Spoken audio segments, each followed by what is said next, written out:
আসসালামু আলাইকুম। আশা করি সবাই ভালো আছেন। আজকে আমার আসার উদ্দেশ্য হলো আর কিছুক্ষণের মধ্যে বাংলাদেশ ভার্সেস সিঙ্গাপুরের ম্যাচ, এবং আমরা খুব আশাবাদী এই ম্যাচ নিয়ে, এবং বাংলাদেশের জন্য খুবই ইম্পর্টেন্ট ম্যাচটা। কারণ মাস্ট উইন গেম। এখানে থেকে মাত্র একটি টিম, মানে এই গ্রুপ থেকে, প্রত্যেক গ্রুপ থেকে মাত্র একটি টিম এশিয়ান কাপে যাবে। সো বাংলাদেশের জন্য খুব ইম্পর্টেন্ট এই ম্যাচটা।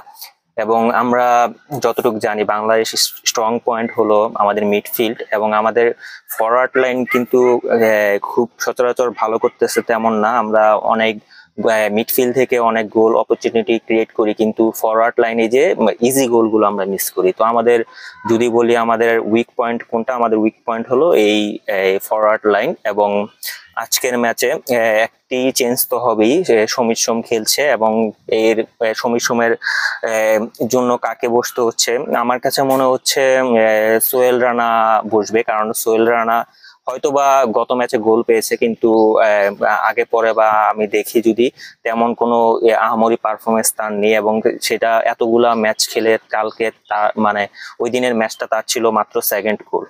এবং যদি বলি সোহেল রানা যদি হয়, সেই ক্ষেত্রে আপনার এই সমীর সোম এখানে খেলছে, এবং সমীর সোম যেহেতু অ্যাটাকিং মিডফিল্ডে খেলবে, তো জামাল ভুঁইয়াকে অবশ্যই সোহেল রানার জায়গায় মিডফিল্ডে নামতে হবে। এখন আমাদের মানে সমস্যা হলো রাইট উইং এ কে খেলবে। আমার মতে রাইট উইং এ ক্রিমিনি ভালো ছিল, ওই ওই খেলুক, ওর জন্যই ওই বেটার আছে। এবং যদি বলি সিঙ্গাপুরের কথা, সিঙ্গাপুরের মূলত হলো হাই প্রেসিং ফুটবল খেলে ওরা। আপনার খুব মানে কুইকলি প্রতিপক্ষের পায়ে বল রাখতে দেয় না, হাই প্রেস করে বল নিয়ে নেয় এবং সাথে সাথে এটাকে চলে যায়। এবং সিঙ্গাপুরের জন্য, বাংলাদেশের জন্য থ্রেট হলো সিঙ্গাপুরের ফান্ডি ব্রাদার্স। যদি বলি আমি ইহসান ফান্ডি গত ম্যাচে মালদ্বীপের সাথে 2 গোল পেয়েছে, এবং তার স্টেট যদি বলি ন্যাশনাল টিমে টোটাল 39টা ম্যাচ খেলেছে। 39টা ম্যাচের মধ্যে 20 গোল পেয়েছে। মানে আহামরি কথা না, মানে ইন্টারন্যাশনাল লেভেলে মাত্র 39টা ম্যাচ খেলে 20টা গোল, খুব খুব ভালো খেলেছে। এবং বাংলাদেশের জন্য সিঙ্গাপুরের ফরওয়ার্ড লাইন কিন্তু থ্রেট। সো বাংলাদেশের এখানে আমি যদি বলি রাইট ব্যাকে একটু চেঞ্জ করা দরকার।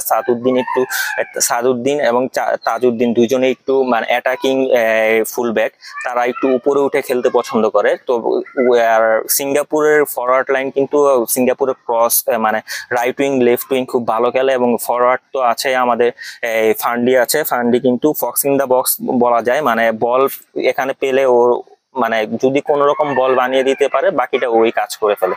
সো ওই সিঙ্গাপুরের রাইট উইং লেফট উইং কে আটকানোর জন্য আমাদের অবশ্যই ভালো একটি রাইট ব্যাক দরকার। তো আমার মতে জুনিয়র তুপকে খেলানো যায় ডিফেন্ডিং রাইট ব্যাক। সো বাংলাদেশের জন্য এটা প্লাস পয়েন্ট হবে। এবং অবশ্যই টাইট মার্ক দিয়ে রাখতে হবে, ফান্ডিকে ওকে চোখে রাখতে হবে যদি বাংলাদেশের এই ম্যাচটা জিততে হয়।